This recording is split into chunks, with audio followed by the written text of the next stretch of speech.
I just remember like every 2 to 3 minutes, I was like, I can relate to that. I have that. Oh my gosh, this makes total sense. Like it was just light bulb moment after light bulb moment that kept going off. And I remember writing in my journal that night, I was cautiously optimistic that there was some hope that maybe this is the answer. Hey guys, I know that those virtually overnight fast recoveries, that's what most of us are crossing our fingers for. And they do happen sometimes, but more often than not, even when someone bounces back from that acute phase of really intense symptoms, the full road to recovery from something like long COVID is more like a scenic detour with 12 unexpected stops and no working GPS. If you're new here, I'm Raelan Agle, and this is where we dive into real, unfiltered recovery stories from conditions like ME/CFS and long COVID. So no fluff, no gatekeeping, just what actually works to help people to reclaim their lives. And spoiler alert, it's rarely a magic supplement that you forgot to order. Today, I'm joined by Colin Ojah-Maharaj. He's tuning in from Milton, Ontario, Canada. Before COVID, he was a high-performing, fit, driven person with a classic overachiever personality. But when long COVID hit, it flipped his life upside down. And like most people, he initially looked to the conventional medical system for answers, and he didn't get very far. In fact, it actually made him worse. But eventually, thankfully, he found what helped him to fully recover. But he's here to share that it can take time. It took him about 2 years to fully rebuild to the place where he could return to all aspects of his life, including his high-stress job. So if recovery for you feels too slow, or it feels like it keeps getting off track, this video, this interview right now for you is a reminder that it can take time. For most of us, it does, but to have patience with the process because you will get there. So let's dive in. Colin, amazing to have you here today. Thanks for doing this. Thanks for having me. Glad to be here.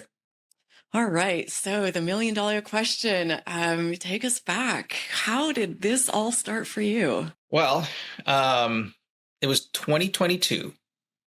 So I guess theoretically still in the pandemic. So I don't know how we're defining that timeline. And, prior to getting COVID, I was very, very active, very fit. I would work out 2 to 3 times a week, mountain biking in the summer, pick up basketball, like any kind of sports, hikes with my wife. But I think with the pandemic and all of the sort of overflow of information that we were exposed to around, being healthy, and if you're diabetic, you have more risk of these complications. All of this information and the fear associated with it pushed me to a place where I was starting to really obsess about my personal health.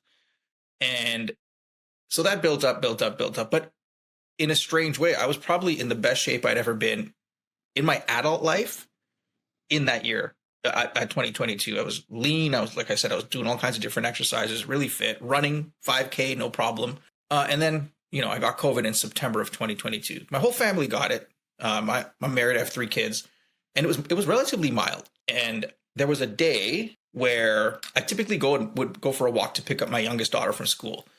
And halfway there, and this is maybe a 10-minute walk, I felt the most crushing level of fatigue I'd ever felt in my life, to the point where I was talking myself through each step, like one more step, just to get to this park, because I knew there was a bench there.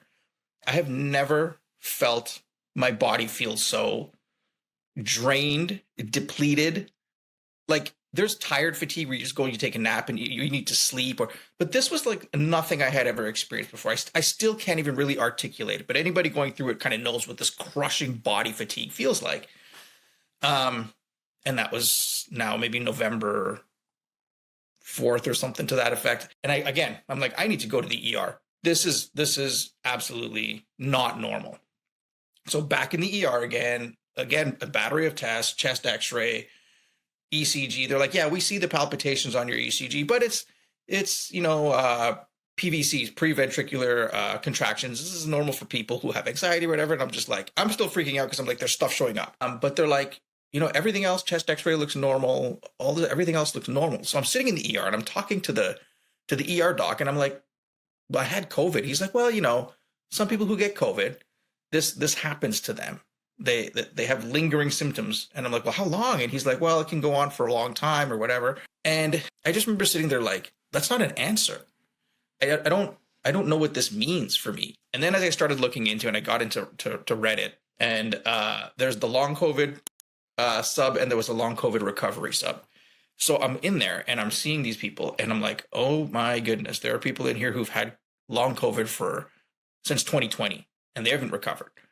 And there's people with really debilitating symptoms, and it doesn't sound good.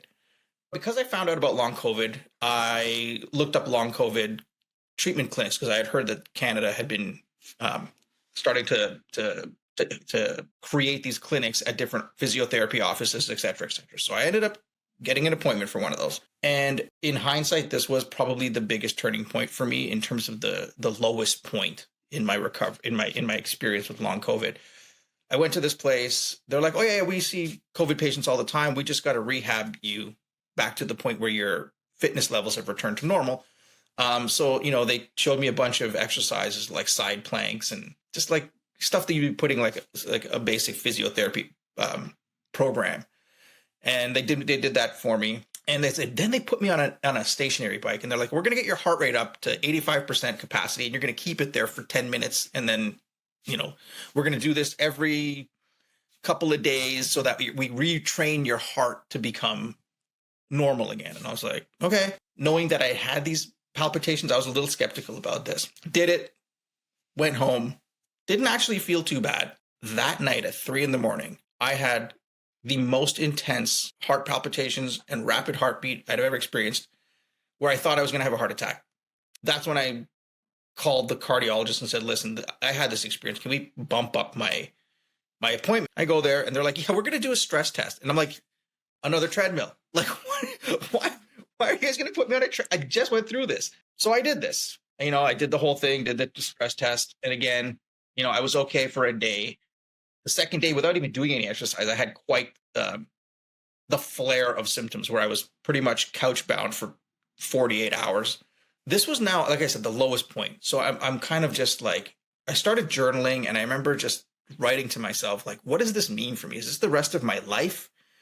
Is my lifespan going to be shortened because of this condition? Am I going to develop like other chronic conditions? Do I have a heart condition now?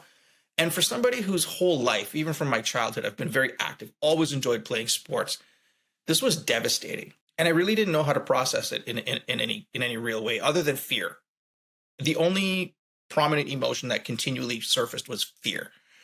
And I talked to my wife, and it was hard for my wife and family to see me go through this too, because they didn't understand what was going on, because I didn't understand. And none of the doctors are telling me anything that really adds any clarity to the situation. So again, I'm just turning to the internet at this point, because I'm just looking for something, anything. I don't even mind if it's a concrete diagnosis saying this is what you have to live with. This is going to suck. I think in hindsight, what I was looking for was some sense of community, because I needed to know that there were others out there. And so when I found the long COVID recovery sub, this was like the first point where I actually read a story about somebody who got over long COVID. And there was like, oh, this is interesting. And the person, I read a few stories on there, and they started to emerge with a kind of a similar theme, which is, some people were meditating a lot. Some people were using acupuncture. Some people were using all these kind of mindfulness techniques to get to a place where they would say they were recovered. And for some people, it was 6 months. For some people, it was a year or 2 years or whatever. But I thought, okay, so it is possible. So I had this glimmer of hope. And it was there where somebody posted, and this is the full circle moment for me, Raelan. This is where there's almost an emotion. There is an emotional component to this. That's where I found your channel. Somebody had posted a link to your channel, and it was your interview with Junior from the CFS recovery program. And I watched this video, and it was the first sort of recovery video I'd ever sort of watched around any of this subject matter. And I just remember, like, every 2 to 3 minutes, I was like, I can relate to that. I have that. Oh my gosh, this makes total sense. Like it was just light bulb moment after light bulb moment that kept going off. And I remember writing in my journal that night, I was cautiously optimistic that there was some hope, that maybe this is the answer, that maybe a dysregulated nervous system was the root cause of all of this. A quick interruption. If you're finding it challenging to keep up with all the recovery stories that I share here on my channel, know that you can sign up for my completely free newsletter that I send out once a week, sharing the most important takeaways from recent interviews. All the information is there in easy to scan bullet point summaries. So what worked for that person, what didn't work, and what were the key resources that got them to full recovery. So just all killer, no filler. So if you haven't done so already, you can come and join the thousands of people who have already signed up, and you too can get this vital information delivered straight to your inbox every week, ensuring that you don't miss a thing. I almost didn't want to believe it because it sounded so simple. And I was like, this is COVID. There was all these other voices in my head. It can't be because it's COVID, and COVID's an infectious disease. And so there's got to be lingering virus and all these kinds of things in my brain. But there was something that just resonated, that hit so close to home with that video, that made me think I need to dig into this a little bit more. So that's when, and I know in that video, he actually mentions Miguel. And so I was like, who is this guy? Like, what is this program? So I searched that up and I found Miguel's videos. And that was a point where there was actual instruction on like, here's what you can do to help yourself if you have a hypersensitive nervous system. And I thought, well, what have I got to lose? The worst is that nothing can happen. I'm still here. So I started to actually believe that it was my nervous system and say, let's just go down this road. And I think within a couple of, actually, to be completely transparent, while watching one or two videos in an afternoon, I actually noticed that the distraction and actually the hope, I didn't even notice that I had symptoms for the 20 minutes or half an hour that I watched those videos. And that was probably the first 20 to 30 minutes of relief that I had in 2.5 months. And I thought that there's something there. So that made me think, okay, I need to dig into this a little bit more. And I started looking up other videos, and I actually found other creators who post their stories. There was a guy, Chris, I can't remember his name. He's an MMA fighter, and his story was hilarious because the way he tells it, he's just like a typical MMA fighter. He's like, he's cussing while he's doing the video, but his approach was the same thing. I can't remember if he verbalized that it was his nervous system, but he's doing all these things to regulate his nervous system.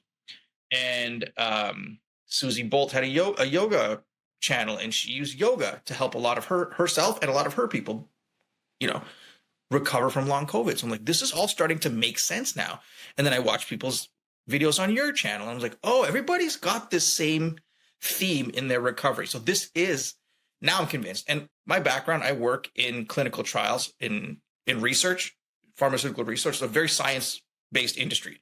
So I need evidence, and I'm not like anti-medicine at all. I'm not anti-medical industry at all because I work in there. I work with experts all the time. I work with doctors all the time. But I understood the physiology behind this. I understood how the nervous system interacts with our organs and regulates all the different systems in our body. And that if this thing is misfiring, like any electrical system, you're going to have all kinds of weird feedback mechanisms and odd signals. And I thought, this is it. This makes sense. This explains why I have 20 different symptoms across multiple different bodily systems. Because at first it wasn't making sense. Like, how can it all be all over the place? Wouldn't it just be my lungs if it was COVID? So I distinctly remember now U.S. Thanksgiving, the long weekend. And I had been doing the videos for 2 weeks, and I had actually been able to get out and go do a walk around my block and then expand that a little bit. Still symptoms all over the place, but just this ability to go from couch-bound to back on my feet was like, whoa, progress is being made. And I remember going to the mall with my wife, and it was the Christmas decorations were up. And this overwhelming feeling of emotion because, oh my gosh, I'm out of my house. I'm moving again. I had a panic attack in the mall. My heart was, the palpitations were there. But I remember in the videos, the instruction was how you respond to those symptoms is your path out of this disease, this syndrome. And so I just kept reminding myself, this is my nervous system. And I got through it. And the well of emotion and gratitude was the spark. I was like, this is the sort of puzzle piece. You've got to marry the responding well to the gratitude and the appreciation of life. And it may sound kind of hokey, and for me, very much so, as somebody who was a very black and white thinker before, and like I was like having to accept that this is something a little bit more centered around mindfulness and a little bit fuzzy around the edges. You can't really define it for how it looks for everybody. I had to take a bit of a leap of faith with that, but I saw the results and I was like, okay, this is it. And then so I got kind of cocky with it. I was like, yeah, I'm getting better. I can do this. And all this time I was still working. I took a good 2 weeks off when I was at my worst. I work from home, so I had the luxury of it, like just laying there half crashed, but being able to check emails. Interesting. What I did notice when I would open up and check my emails, the stimulation of work and having to think about stuff would trigger symptoms. So that was another indicator that maybe this is my nervous system. So when the Christmas holidays come around and I'm like, okay, good. I got 2 weeks where I can just kind of shut it down and relax and not have to worry about the stress of life, day-to-day life. And I expanded activity. I went out, visited family for the holidays, ate a lot of food, et cetera, and I was responding well and everything was going great. And then Boxing Day, December 26th, I had another crash where the symptoms flared almost as bad as they had that time in November. And I was a little confused because I was doing everything right. I don't understand why this happened. And that's when I decided, you know what, maybe I need more than just the YouTube videos from the CFS recovery program. Maybe I should join the program. And it was a scary decision because I got to be, I mean, I'm sure a lot of viewers look at this and think like, well, this, it's a scam, or I don't know how to phrase like what the concerns are, but you're always worried about these kinds of things. Like, is this going to work? It's money out of pocket, right? So this is a big decision you have to make. And my wife was also concerned. She's like, oh, this is not a doctor. Like this is some, 20-something, 30-something-year-old guy on YouTube. Like, are you sure you want to do this? And I was not 100% sure, but there was a level of desperation. And the fact that I had seen some results, I was like, I think I just need somebody coaching me through this, because there are things that I'm not 100% sure if I'm doing it right or whatnot. I needed guide rails. I needed guideposts. So we did it. We made the decision. I had the intake call with Miguel and his people. And funny enough, because of the panic around doing that further drove me into a more intense kind of crash after that.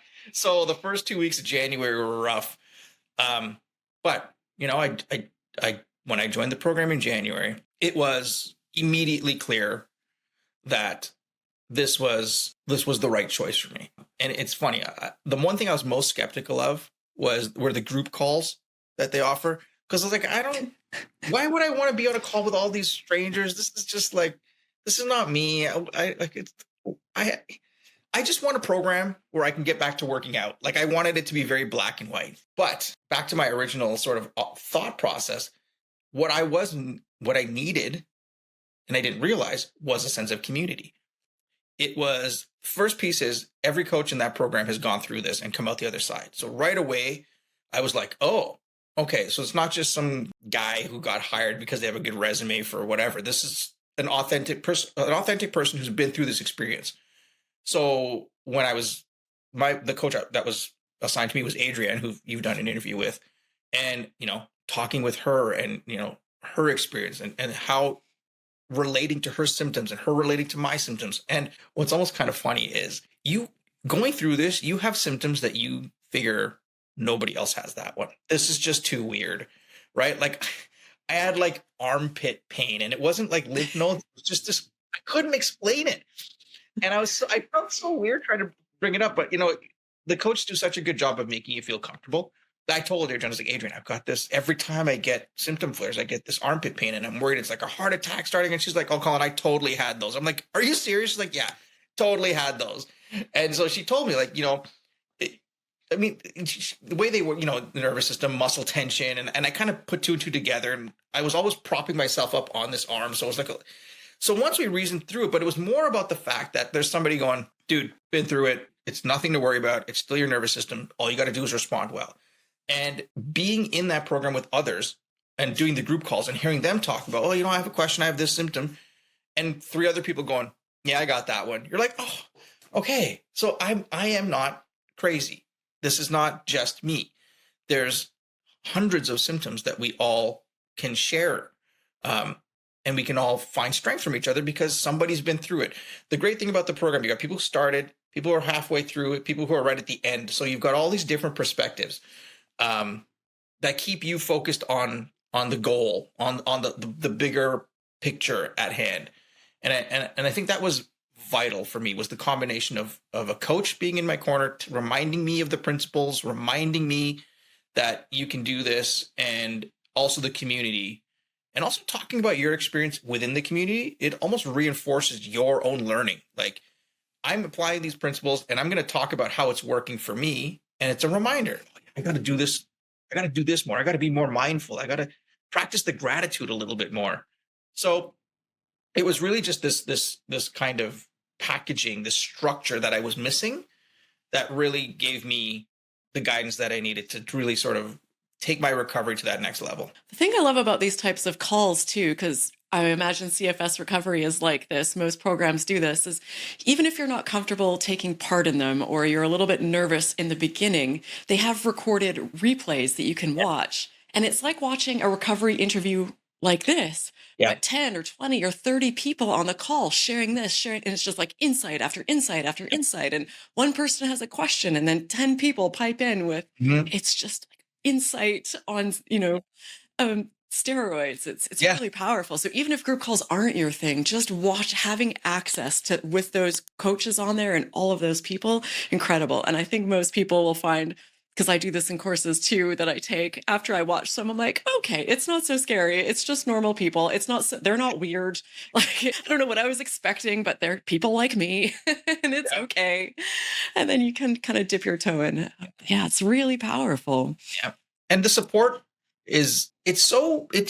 for me, it helped me re-engage with emotions. I think a lot of what got me into trouble, I mean, it's almost cliche at this point, because I watch so many of these videos and it's like perfectionism and, repressed emotions and not dealing with things from your past, and, not managing your stress appropriately, and being a type A person. All of these things were, you could check the list and I hit every box, right? But being in those calls and watching other people be authentic and wear their heart on their sleeve and talk about things that are deeply personal resonated. And it reminded me that, I need to start practicing these kinds of things as well, and putting myself in a situation where I'm emotionally vulnerable with people, because the connection that you get is what fundamentally, I think, reminds us and keeps us human.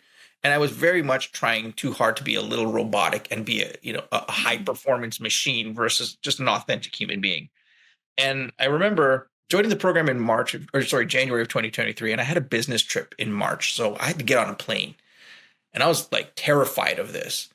And it's February now, end of February in Canada. So there's snow, and it snowed. And one of my biggest things was, I hate the fact that I cannot go out there and shovel the snow, and I have to rely on my wife and children to do this for me. This was very difficult for me to accept. This was a source of pride for me. I was always being physical, right? So I was like, I'm going to go out and help. I can respond well. I can do this. I did about 10 minutes, and I was like, I feel crushed. And what I did was I put myself into like a 2-week symptom flare. In the CFS program, they call it an adjustment period, because you expand your activities, you get symptoms, and that period of time you're adjusting how you respond, and your nervous system is compensating by, if you respond well, your nervous system starts to learn that you're not in a situation of threat and danger, and it starts to reduce the fight or flight response. For me, the average flare adjustment period was about 10 days. This happened to coincide with just when my trip was going to happen. So I'm freaking out, and I'm on this call, and I'm like, guys, I don't know if I can do this business trip in March. And it was Junior that just stopped cold. He's like, no, you're going to do it. And I'm like, why are you being so aggressive, Junior? Like, why are you telling me I'm going to do this? And he's like, trust me, it's going to be good for you. You're going to go on this. You have the skills to do it. You know what to do it. So it's, at the time I had to go, I had maybe, if I had to rate the symptoms, maybe about a 3 to 4 out of 10, like in terms of intensity of the symptoms. And he's like, it's perfect. That's perfect. When you can go, you can respond well. And so I went, I jumped on the plane. And one of the things for me when I was having symptom flares, snacking helped for me. I had a lot of metabolic responses. So snacking seemed to work well for me. So I packed up my bag. I had all these snacks in my bag and got on the plane, and I'm just chomping everything I could. And by day 2, airport experience was fine. Everything was fine. And I was kind of like surprised, but also like excited at the fact that I'm doing this and I'm not flaring any worse. I'm not feeling any panic attacks. This is interesting. And it was almost kind of like outside of my body observing like, wow, you're doing pretty good here, dude. By day 2 of the business trip, the symptoms had gone to almost 0. And I was like, I actually got better on this trip. I couldn't fathom that. So I remember landing, and it was on the day I landed, it was a group call. I'm in the airport waiting for my bags, and I dialed into the group call, and I was so excited. I was like, guys, I actually recovered from a symptom flare while I was traveling. The response from the community was so encouraging. People were cheering me on. This is amazing, Colin. I can't believe it. That's so good. And it reinforced that this works. The approach works. But also that, and the thing that was cool is people were like, afterwards were pinging me privately, like, this is so inspiring, Colin. This is great. I've got a trip that I was thinking of doing in whatever, like September, and you're helping me have confidence that I can do it. And I thought, this is the other aspect that doesn't really get talked about, but each of us as people in recovery are inspiring each other through the wins that we accomplish. And just by seeing somebody who 2 weeks ago was really struggling, they're out here doing something that they were worried about being able to do, and they've crushed it. Yeah. It just gives you that hope. And I think that's the thing that keeps everybody in the community moving forward, is giving that hope. Yeah, that is such a good point. That is another massive piece of the beauty of these calls. And we do them. I have a program as well, and people come and they share their wins. And people say that they start to look forward to it because they have these wins. And like, I can't wait to go report my wins to the group, because the rest of the world isn't going to get how you going to the grocery store or surviving an airport is cause for celebration. But everyone on the call is going to be like standing ovation, like slow clap. Yep. Wow. And then also for the people that are new to the process and they're still not in that great place, they get to see that, oh my goodness, okay, like this works. They see the people further down that are like, okay, this drives me. I can keep going. Yep. I'm not there. I'm still struggling, but how exciting that this is my trajectory and this is where I'm heading. Totally. Yeah. And it was really good to see people. Part of my worry was, well, a lot of these people are ME/CFS and it's not long COVID. I was still making the distinction. Yeah. So I would see people with long COVID who are ahead of me, and they're like, yeah, I'm back in the gym. And I was like, oh, okay, I can do this. And then as I got further along, I started to realize it's all the same thing. Like, this is fundamentally all the same thing. I think the other angle that I wanted to share is watching recovery videos, and even like my own story. On the surface level, a lot of people might hear it and be like, oh, this guy recovered in he was back out flying in 6 months, 3 months. And then I watch other stories and like, oh, it's 6 months, 3 months I recovered, a year I recovered. And at one point in my recovery, 2020, maybe summer of 2023, even early 2024, I was still having symptoms. I was fully functional. Nobody outside the community could tell that I had long COVID/CFS. I was out there doing groceries. I'm a hobby DJ musician. So I was actually doing gigs. And I remember in July of 2023, I did my first gig and it went well. And so by all accounts, people would be like, oh, you're fully recovered. The piece that was sticking with me was the physical expansion of activity. I still couldn't work out. If I could maybe go for a workout a couple of times and then I'd have a flare of symptoms. And there was a level of frustration that kicked in there because that was an aspect of my personality and who I was that I valued. And the coaches were great about it because they're like, that's why it's sticking, dude. It's a high value activity for you. And your nervous system is not quite ready to let you go there yet because you've got a habit of pushing yourself too hard in that space. I was into diet, fad diets and intermittent fasting and you need all these different things to try and constantly improve myself because I wasn't enough. And so when I understood that, I was like, okay, this one is going to take time.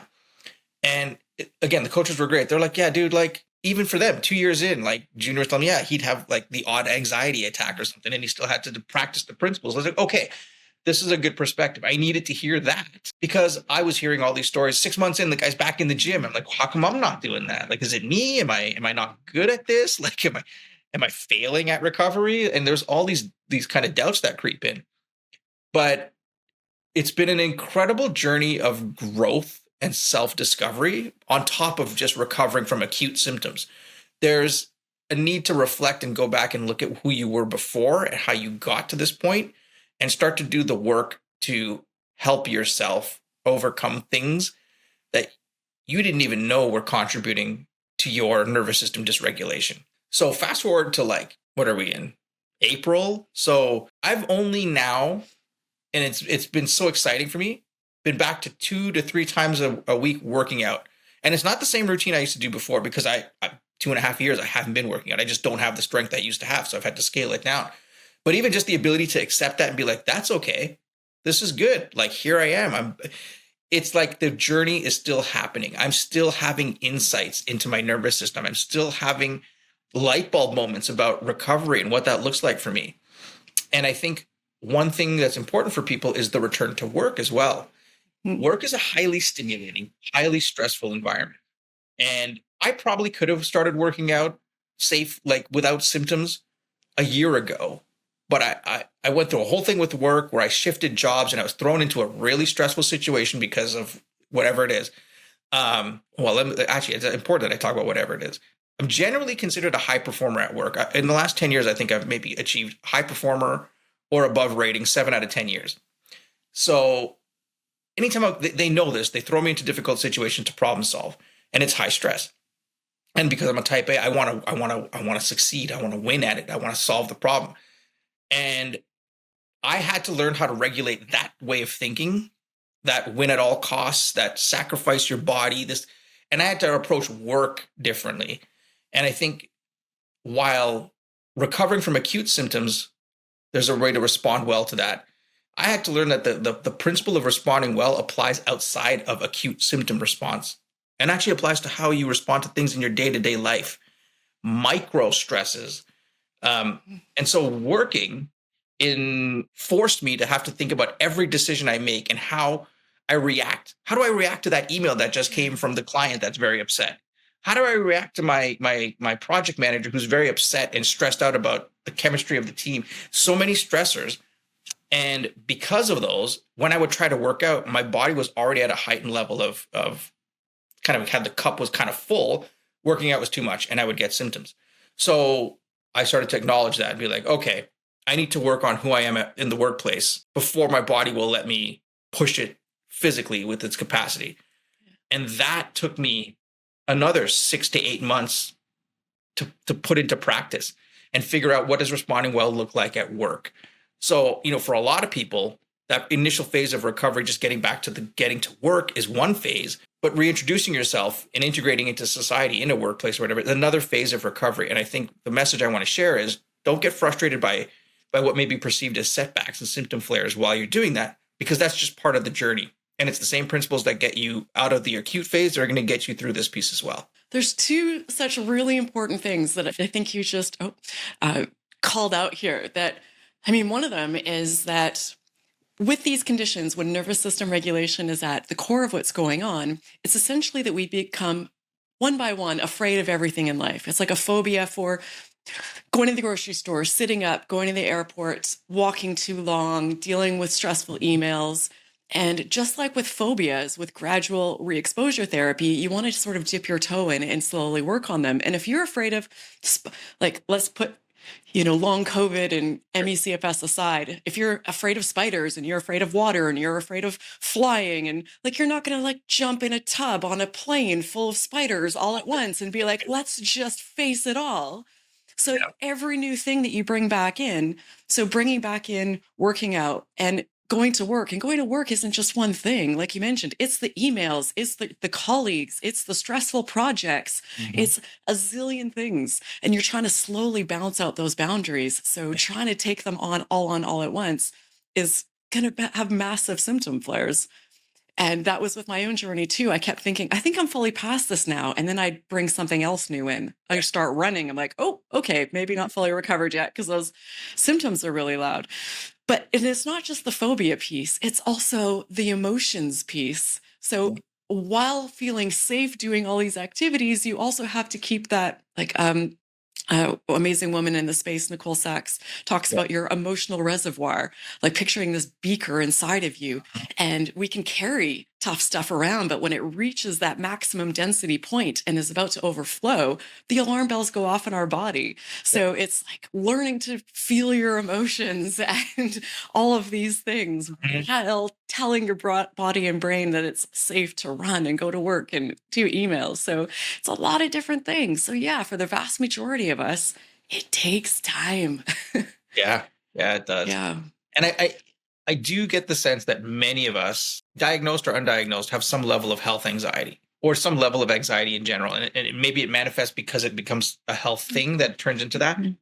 And the other piece that was like a mirror being held up to me with recovery was I have a lot of my health anxiety is around my family and having children. You worry about their health. And during my recovery, there was a couple of health scares with my youngest daughter. They thought, she had a heart murmur and perhaps they wanted to do tests. And so here I am, absolutely freaking out. And I noticed that when I did not have control over, I don't like the word control because it does kind of imply a bit of a type A. When I didn't have the ability to respond well to those situations, and the period of time where you're just waiting for the results is the most anxious. If I didn't respond well in that time, the symptom flare happened. And if I was able to respond well to those situations, I could control the level of symptom and feel a little bit safer. Because again, it's just like a safety response, right?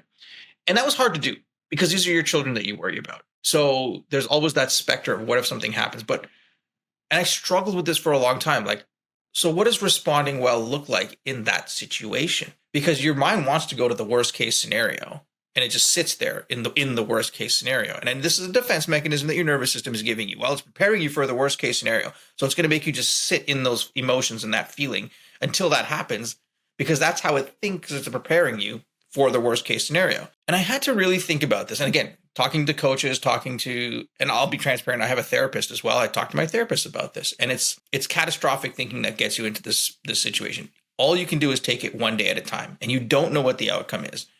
And the hardest part about it, but the most beautiful piece about this was what my therapist told me was, when you're worried about that person, lean into that person. So if you're worried about your daughter, go sit beside her and just talk to her like it's a normal day, like just be normal with her. Raelan, that was the hardest thing for me to do, because I had to, one, shake my own emotions, the fear, and not like sit beside her and kind of transfer this fear to her, but also sit beside her and just like allow myself to enjoy her presence and feel the love.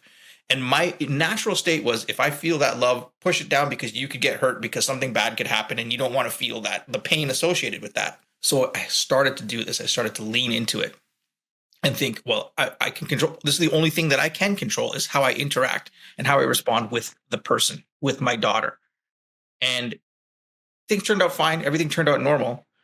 But the lesson really was, that is how you have to respond when things aren't going well and they're out of your control.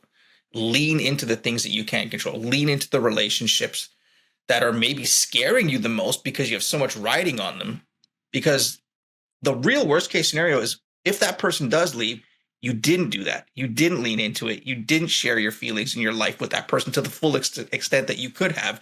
And that would be the biggest regret. Yeah, it's such an important reminder that, yes, terrible things can happen in life, but 99% of the time, the outcome is going to be one of two things, and both are going to be fine. Yeah. Like, it's this or it's that. Maybe that's a lesser option, but they're both going to be okay. Yeah. And something else also from Nicole Sachs that I heard her say, that she's like, if it's not happening right now, it's not happening. And so much of our fear lies in the past, in the future.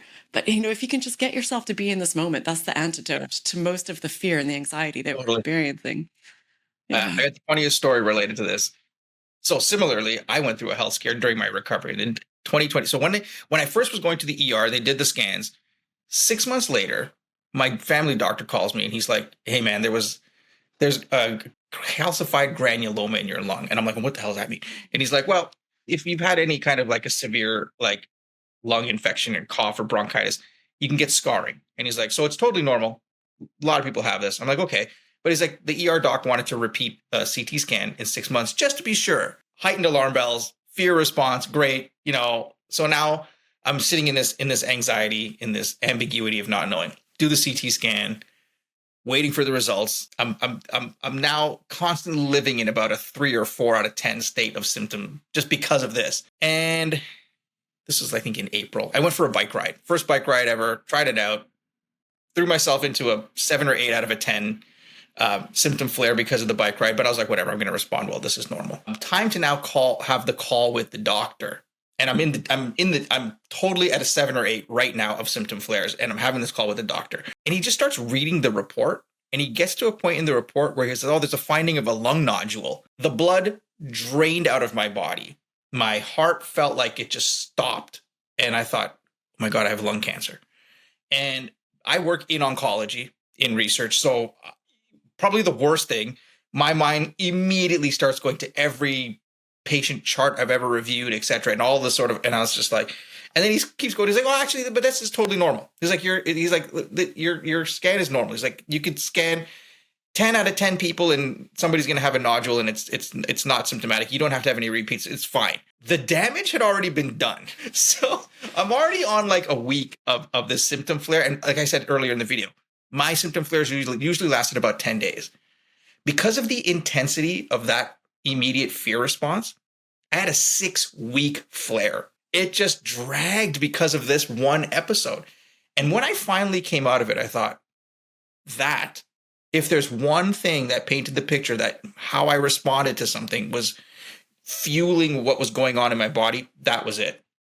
And that's when I started to think more deeply about responding to situations that are high stress, that really do feel like a personal threat. And to your point, like, it's really usually not a black or white kind of outcome. There's a much more gray outcome to this. And the journey is still a long way. You're not, even if it was something, I'm not going to wake up the next day and just like life is over. Like, you got to keep living. And so I started to start thinking of things that way. But it really painted a picture for me about doing the work on my own health anxiety and responding to potential more serious situations. Yeah. And another great thing that you just called out there too is how, because this is where a lot of people get stuck and they get all these diagnoses and all these scans and all these tests. And they're like, this mind, body, nervous system work isn't going to work for me because I have all this very real stuff going on in my body. And I love the term, everyone has normal abnormalities. You're not gonna, there's not a human on the planet that you're going to scan that doesn't have things showing up in their brain, that doesn't have bones, structural stuff, that doesn't have latent viruses and bacteria and all these things. So yes, there are some things that need physical interventions, but when it comes to chronic symptoms, it's the overwhelming majority of the time, it is something that is the nervous system is dysregulated and it has somehow got stuck. And there is virtually no correlation between that structural damage and the severity of symptoms. Because there are people with all these, things showing up in their spine, but they have no back pain. And there are people that are in crippling pain, but really not much shows up. Yeah. So I think it's just important to be open-minded for people listening and watching that you can have these tests and you can cling on to them like life rafts, and it validates too, like, well, this is why I can't work and this is why I don't go to social things. And there's so many reasons to hold on to it. But everyone's got these normalities. So it's funny, in 2022, I was getting knee pain from playing basketball. So I went and I had an MRI done. Again, I needed every scan done. And I thought, maybe I had a tendon tear. Turns out I have arthritis in my left knee. This devastated me for like 6 months because I was like, well, I'm less than now. But then it occurred to me later, like literally this year when I reintroduced working, I was like, you don't actually have knee pain. Like, you just like, so maybe you do have like Swiss cheese for your joints in your knee, but has it really affected you in any way? No. So what does that mean? And I had to really think about what that means. And it means that it's, like you said, it's just a thing that happens for me and the way my body is. But if my day-to-day life is not affected, well, let's just keep going and responding well and doing the things that I enjoy doing. So there's been and it's been interesting. Nicole Sachs, you mentioned her, and I actually was really listening to her podcast as well during my recovery. And I mean, I think she had like spinal spondylosis or something to that effect. And the fact that I was like, oh, these are real world diagnoses that people have. And by regulating your nervous system. The term cure is maybe not the right word, but the way your nervous system can regulate how your body responds to certain abnormalities, and you can absolutely return to a state of like physical normality that through simply responding well to these things. And I see this with people who, like, I know people who just never get sick, and when they do get sick, they kick it in like 2 days. And there's an overwhelming pattern there. These people, like, they just seem to not care. And I'm like, I need a little bit of that. That's actually a really good life approach. So I'm starting to see how this plays out in the general population amongst people who aren't afflicted by what we've gone through. Yeah, absolutely. Yeah, she was told she needed spinal fusion surgery and that she would never have her own biological children. And she cured herself through nervous system regulation and has 3 healthy children, no issues. So yeah, that's just, I really want to invite people just to be curious. Even if you're not there yet, you're like, I don't fully know if I have the buy-in, just keep a little crack in the door open and just allow yourself to explore it. Because this applies to far more people than people realize. And we have millions of people suffering in the world that I know that could be helped with this approach and could be alleviating these symptoms and having such a better quality of life. So I just really want to encourage people just to be open-minded and just to explore and learn more. Great. And Colin, I just really appreciate you being here. It's so incredible to have people like yourself because we have many people here on the channel that come and, they're now coaches or they have their own programs, and which is understandable. So many people want to like do this with their life, but we also have tons of people like yourself who come and you're like, I just want to tell my story. These stories helped me. Maybe my story can help someone else. And I just think that's a really incredible thing. So yeah, thank you so much for being here and doing this. Really wonderful to hear your story. Thanks for having me. Like I said, this was a full circle moment because it was your video that brought me into the recovery world. So thank you. Thank you for that. Thank you for having the channel and providing that hope for me at a time when I needed it. Absolutely my honor and pleasure. And for those of you listening, watching, if this is all resonating for you and you'd like to learn more, I'll link the interview that Colin mentioned that I did with Junior Kai, the one that changed everything, kicked everything off for Colin. It's a really great one to check out. And I'll also put in the description links to more information and interviews I've done with Miguel Batista, who runs the CFS recovery program, if you'd like to check that out as well. Yeah, thank you. Thank you again, Colin. Thank you to everyone who is watching, listening, and I hope to see you in one of these other videos with other people sharing their story.